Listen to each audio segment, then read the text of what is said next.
This plugin is one of the best SEO plugins. So if you are looking for a way to optimize your website for search engines like Google, then join me in this video. Let me show you how to install one of the best WordPress SEO plugin for your website. There is an SEO plugin which is specifically made for search engine optimizations, and that SEO plugin will help you to edit the content of your website that displays on Google and other search engines, as you can see here in this website that displays here on Google. So you can see that this is the description of the homepage, and this is the URL link that if you click, it will lead you to the homepage of this particular website. This SEO plugin will help you to edit this content here. So in this video, I will show you the SEO plugin that you can use to perform this. Now, to do that, let me assume you have logged on to your WordPress dashboard. So here, just navigate down to plugins and click on add new plugin. Then here in the search input,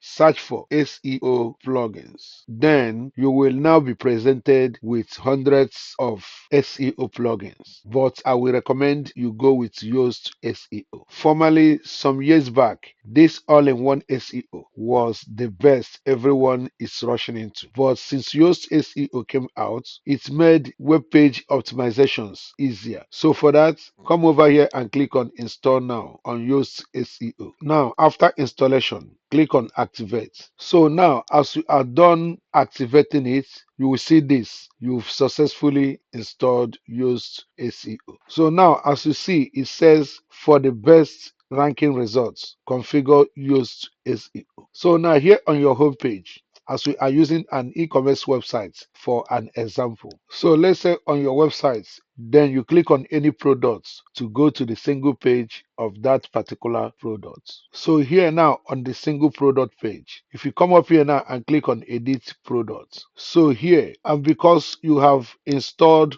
that SEO plugin, that's Yoast SEO plugin. That is why if you scroll down here now, you will see all this. This is the preview of how your website is going to display on Google here on the mobile results, and on the desktop, this is how it looks. And we are going to use this Yoast SEO to edit this content. That is why if you scroll down a little bit more now, you can see other tools you can use to optimize your pages, posts, or product page for a proper search engine optimizations and with other SEO analysis. But that will be the topic of the next video. So in that next video, we'll be focused on Yoast SEO plugin settings. And with that, that brings us to the end of this particular video today. Thank you for watching and see you in the next videos.